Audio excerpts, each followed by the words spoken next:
Hello, I was a bit too lazy to make a new intro for this video, and I was bored of my old one. So, because cats rule the internet, here is a cat and a dirty fan. Hello people, I am Mass, with two N's. So, I'm here, and I will be teaching you how to use the color sensor. Now, I will be right back because I just figured I completely failed with my setup. Goodbye. Okay, I am back. And so, here I have my color sensor yet again, except for now this time it's turned on. And I have, as you can see on the screen, I have the color sensor button, or block, or whatever you want to call it, turned on also.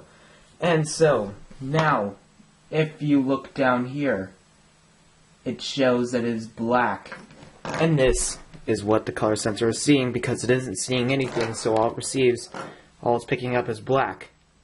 But now, if I move it over red, put it red on top, the thing turns to red, the line turns to red. And the same thing happens for blue, and yellow, and then here's black again. That was messed up, okay. And here's white, and here's green. So, that is some simple, testing for a color sensor. See if it works, see if it doesn't. You pretty much have to hold it, literally right on top of the object that you wanted to look at.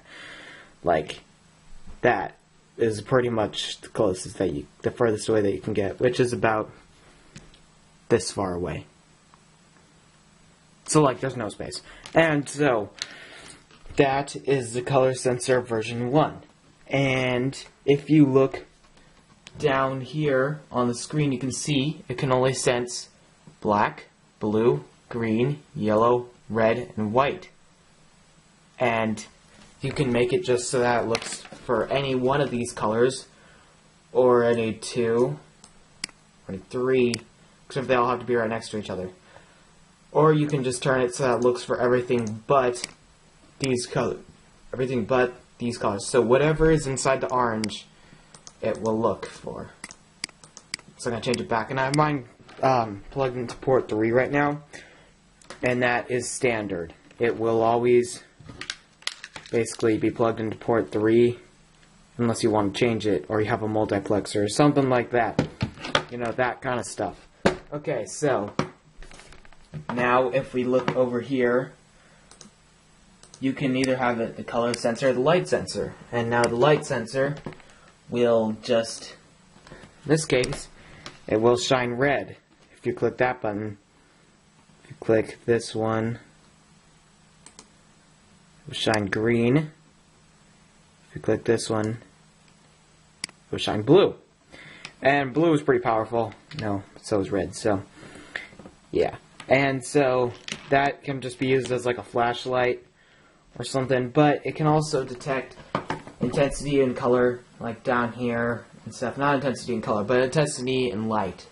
So that can be used like that, and also it's basically that. This is the same thing, except for this is also like that. So here it will generate light, except for, I don't know, it's not working that well right now. But I'm going to change this back to color sensor, because that is what this video is about. So, with the color sensor, all 3 lights will be turned on, so that if you have a red, a blue, and a green light, all shine together at the same thing, it will become mostly yellow. I mean, white. Yeah, white.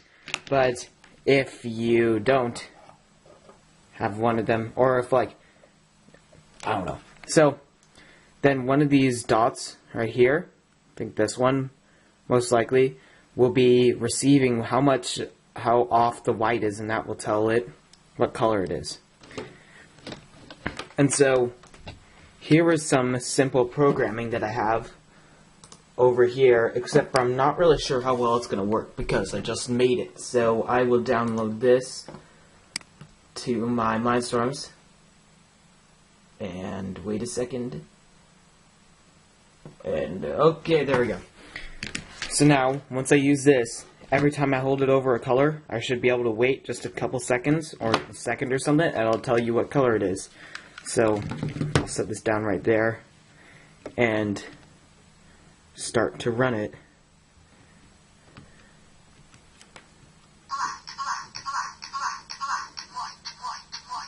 As you can see, I just put it over white, and now it says white.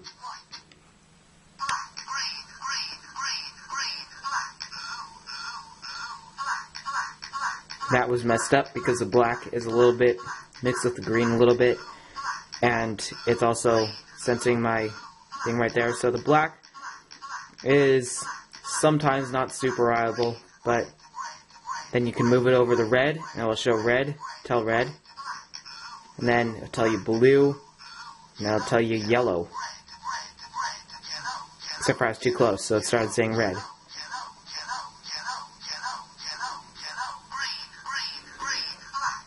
So there we go.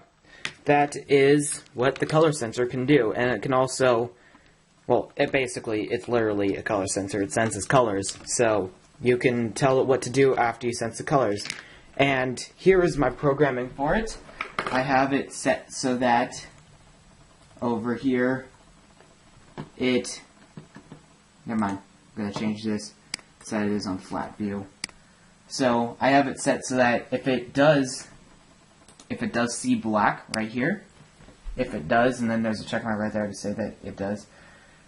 If you go up, and it's lagging a little bit because I have a whole bunch of stuff right here. This is a really simple way to do it. There's other ways they can do it with variables and stuff. But then if it does, then over here it will say black. And then, whoops. And then if you go down a lot further, then you'll see that if it doesn't, then it will, wait for it, lag.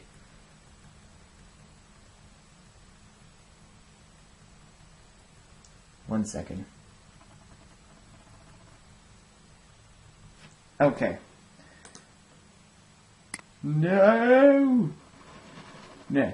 So then I'll just keep sensing for next colors and next colors and the next colors and the next colors until it finds a color that it is, and then it'll say the color. So that's why some of the colors at the end of the spectrum, well, not at the end of the spectrum, but the end of what we're sensing, which would be white, and black is on the other end, then that white should take a teensy bit longer, not that much, not much that's noticeable, not really anything different. Okay, so now I will be messing around with the advanced color sensor version 2. Now as soon as you open this, you'll see there is a whole bunch more colors that you can sense. Like, this is literally every single block that LEGO has out, you can sense the color of it. And over here, you'll notice that it will be automatically set to being in port 2 because sometimes you want 2 color sensors. So you'll have port 2, or you can press this arrow over here and it will go to the MUX or the multiplexer, which I have, and tell it which port to go on that. And in a second, I will be here with my multiplexer, and I'll be able to show you what it looks like. So this is all high-technic stuff that I'm using. This is a color sensor version 2. It is a high-technic one. If you look really closely, you'll see it only has 2 dots on it. One that shines light, and then one that recedes. So, if I plug this in, unplug this one, you'll notice right away that it only shows white. It's not a color lamp thing. It only shows white. And also you'll notice that down here on the computer screen, there is no line, because that would just be changing so much, so often, that it wouldn't really work. So this is really good because, unlike before where you had to hold it about this close in order for it to detect something, you can hold this one like this far away, or have it set this far away, and it will still even detect the color pretty much accurate 100% of the time. So that's why I have this. It's so much better. It can detect every single Lego block color there is, and it can also be, it's also compatible with the multiplexer, which is really useful at times because, yeah, if you want to have more than just 4 sensors, you can have a lot more than 4. You can have 8 sensors. Yeah. No, you can have 7. Yep, you can have 7 sensors and 3 motors. Then if you just want to get a touch sensor multiplexer, you only have to plug that into one. You can have 4 touch sensors per 1 port. But this one gives you 4 regular sensors per 1 port. So, yeah, this is a whole bunch better, except for it's a whole bunch more expensive. This is like $30, this is like $60, or something along the lines of that. And, yeah, that is about it. That's how you use this. And, yeah, one more thing. If you look down here, you'll notice that there is a lot more stuff that this can connect to. Don't be intimidated by that, because pretty much if you read the instructions that comes with it, you will be able to find out what it does. And this one has some of the same stuff, like pretty much from this down and this, yeah. You know, okay, I'm just gonna stop there, because that turned into a lot of yeahs and ums. So yeah, I have this connected by Bluetooth right now, and I don't have a battery pack on the back because I'm too lazy to find it. And my rechargeable battery pack is charging. So, yeah. Thank you for watching. I hope you learned something new today if you had no idea what this thing was. And later on in some of my later videos, I will be doing applications of how to... Oh my god. Okay. Applications of how to use this stuff in a machine or something or other. Like, yeah. Okay, this is getting weird. Thank you for watching. Have a nice day. Goodbye.